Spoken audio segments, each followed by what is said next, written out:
Myself R.K. Gupta. Today I am going to discuss about the recoil velocity of a gun. जब किसी gun से bullet को fire किया जाता है तो जो बुलेट है वह फॉरवर्ड डायरेक्शन में मूव करती है, लेकिन गन भी बैकवर्ड डायरेक्शन में मूव करती है, पीछे की ओर हटती है। तो जिस वेलोसिटी से गन पीछे की ओर बैकवर्ड डायरेक्शन में मूव करेगी, that velocity is called recoil velocity. एक सेकंड एग्जांपल हम देखें। यदि हम कैनन मीन हमारे पास तोप है और कैनन बॉल मीन तोप का गोला। यदि कैनन से कैनन बॉल को हम क्या करें, फायर करें, तो हम देखेंगे कि जो तोप होती है, कैनन होती है, वो भी पीछे की ओर क्या होती है, हटती है। यदि आप कभी युद्ध के समय का सीन देखें और उस समय देखेंगे कि जो वो फोर्स तोप होते हैं, उससे जैसे ही कैनन बॉल अर्थात गोले दागे जाते हैं तो पीछे की ओर क्या होती है, मूव होती है। ऐसा क्यों होता है? यह चाहे क्या हो, आपकी गन हो चाहे वह कैनन हो, ये पीछे की ओर क्यों मूव करती है ड्यूरिंग फायरिंग? तो इसका रीजन है to conserve linear momentum of system. वह सिस्टम के लीनियर मोमेंटम को कंजर्व करने के लिए क्या करते हैं, बैकवर्ड डायरेक्शन में मूव करेंगे। क्योंकि आपके जो कैनन बॉल है या बुलेट वो फॉरवर्ड डायरेक्शन में मूव कर रहे हैं, तो उसके अपोजिट डायरेक्शन में यह गन या कैनन क्या होती है, पीछे की ओर मूव करती हैं। क्वेश्चन आता है कि what is the conservation of linear momentum. Linear momentum conservation क्या है? In the absence of external force, यदि उस पर नेट एक्सटर्नल फोर्स क्या है, जीरो है, तो the linear momentum of system, जो initial linear momentum of system होता है, वह final linear momentum of system के क्या होता है, इक्वल होता है। तो इस लॉ को हम क्या कहते हैं, कंजर्वेशन ऑफ लीनियर मोमेंटम। तो लीनियर मोमेंटम को कंजर्व करने के लिए क्या होगी, हमारी जो गन होगी वह क्या करेगी, रिक्वायर करेगी। अब यहाँ सिंपल सा एक एग्जांपल लेते हैं। This is the gun. यहाँ पर हम एक रिवॉल्वर जैसे, या इसे हम क्या कंसीडर करें, दिस इज द गन।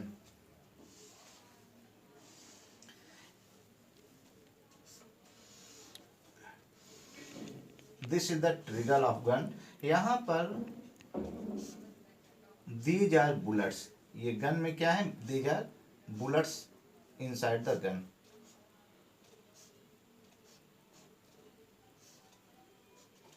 तो यहाँ जो गन है, गन और बुलेट दोनों मिलकर के क्या बनाते हैं, सिस्टम बनाते हैं। तो यहाँ जो हमारा सिस्टम है, system is made of two thing.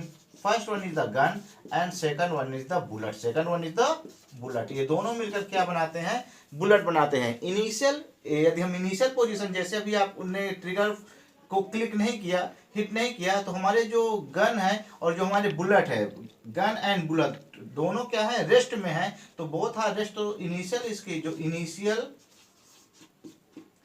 Initial linear momentum of this system become zero. यह जो सिस्टम है, सिस्टम में क्या मिलकर के बना है, गन और बुलेट है, इनका दोनों का इनिशियल लीनियर मोमेंटम क्यों जीरो क्यों होगा? क्योंकि हमारी अभी जो गन है, गन भी मूव नहीं कर रही है और हमारे बुलेट भी मूव नहीं कर रहे हैं। लेकिन जैसे ही हम क्या करते हैं, यहाँ से ट्रिगर को हिट करते हैं, तो यहाँ से क्या होती है, जो बुलेट है वह फॉरवर्ड डायरेक्शन में मूव करेगी। तो जैसे हमने हिट किया, यहाँ से क्या होगा, दिस इज द बुलेट। ये बुलेट है, वह फॉरवर्ड डायरेक्शन में क्या करे, मूव करे। The mass of bullet is taken as small m and the velocity by which bullet moves in forward direction, that is taken as vector small v vector. अब जैसे ही total mass of the gun, let us take the mass of gun is taken capital M and the recoil velocity which is in the forward direction, ये क्या होगा, backward direction में जो recoil velocity होगी,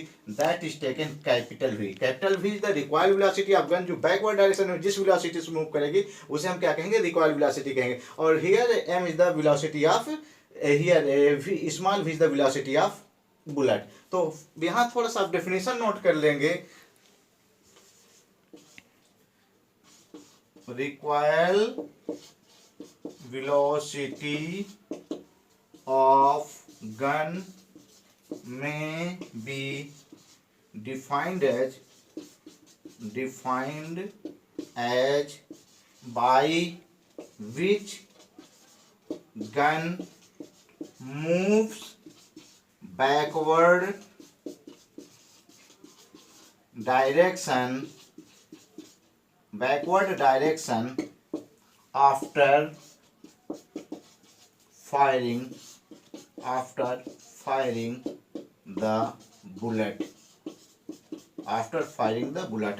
Recoil velocity of gun may be defined as by which gun moves backward direction after firing the bullet, and this generally taken capital V. तो यहाँ पर हम किसके लिए डेरिवेशन डिराइव करने जा रहे हैं? We want to derive the derivation for recoil velocity. इसी recoil velocity की क्या होगी, हम रिलेशन क्या करेंगे, या वेलोसिटी के लिए हम क्या डेवलप करने जा रहे हैं, एक्सप्रेशन को क्या करेंगे, डेवलप करेंगे, डिराइव करेंगे. Let us consider the mass of bullet is small m and its velocity is small v vector, and mass of gun taken as capital M and its recoil velocity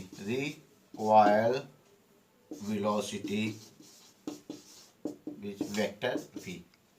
By law of conservation of linear momentum,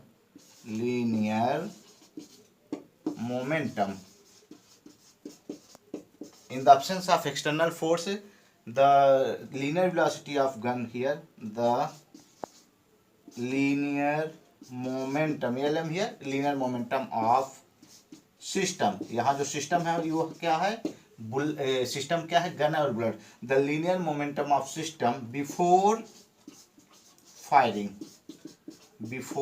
firing equal to linear momentum of system after firing. यहाँ पर आपको ध्यान देना है, before firing क्या हो जाएगा, दोनों किस में है, रेस्ट में है. कौन कौन से रेस्ट में है, हमारी जो बुलेट है और gun both are in rest. तो लीनियर मोमेंटम क्या होगा, initial linear momentum of this system is zero. यह क्या हो जाएगा, not zero but it is zero vector. And the final here after firing, mass into its velocity, this the linear momentum of bullet, mass into its velocity, and the linear momentum of gun is capital mass into velocity, recoil velocity of a gun. Note down करेंगे इसे.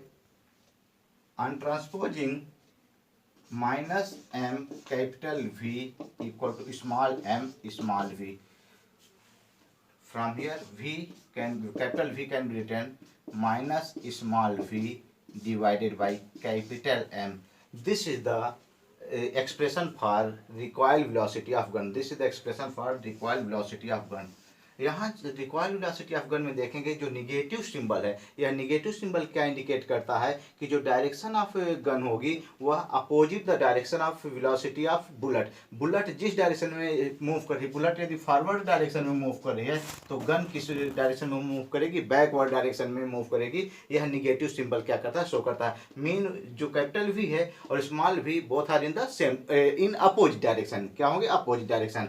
फिर यहाँ से हम देखें जो capital V है, यहाँ से जो यदि हम इसका मैग्नीट्यूड दें, व्हाट इज द मैग्नीट्यूड, यदि हम मैग्नीट्यूड इसका देखें तो मैग्नीट्यूड में क्या होगा, ये सिंबल नेगेटिव सिंबल रिमूव हो जाएगा. Capital M mean V equal to जो मैग्नीट्यूड होगा, magnitude mean here the recoil velocity होगी, किस बात पे डिपेंड करेगी, v is directly proportional to m.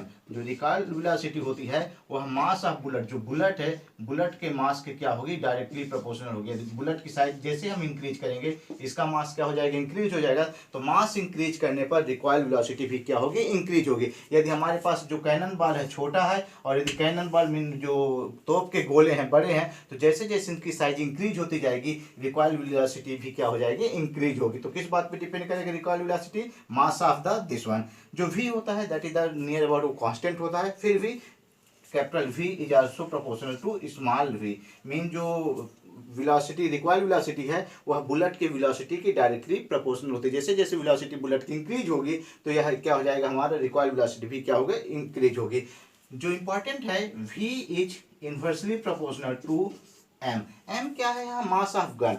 इसी को विशेष ध्यान दिया जाता है कि रिकॉइल वेलोसिटी को लेस करने के लिए, रिकॉइल वेलोसिटी को हम लेस करने के लिए क्या करते हैं, जो हमारी गन है, गन के मास को क्या कर दिया जाता है, इंक्रीज कर दिया जाता है। तो जैसे गन का मास इंक्रीज होगा तो रिकॉइल वेलोसिटी क्या हो जाएगी, रिड्यूस हो जाएगी। रिकॉइल वेलोसिटी क्या हो जाएगी, रिड्यूस हो जाएगी। तो जो गन होती है, यदि हम फायरिंग करें और इंजरी से बचना होता है, उस समय हम क्या करते हैं, जो क्या है, हैवी मीन जब उसमें ज़्यादा वजनी होती है, वो उस गन का हम क्या करते हैं, यूज करते हैं। इसके बाद भी ध्यान रखना है कि फायरिंग के दौरान जब हम गन को लगाते हैं तो गन को इस पोर्शन पे लगा करके अच्छे से टाइटली हम क्या करते हैं, हैंडल करते पकड़ते हैं, ताकि गन से निकलने के बाद हम क्या हो, हमको इंजरी ना हो। तो this the expression for recoil velocity. Exam में क्वेश्चन क्या पूछेगा, what do you understand by recoil velocity, और दूसरा क्वेश्चन पूछेगा एक्सप्रेशन फॉर रिकॉइल वेलोसिटी। तीसरा क्वेश्चन इसमें पूछ सकता है why gun recoil after firing, why gun recoil after firing. तो आपको कंप्लीट इसको एक्सप्लेन करना पड़ेगा। यदि 1 मार्क्स का क्वेश्चन आता है तो इसको सिंपल 1 मार्क्स में लिखेंगे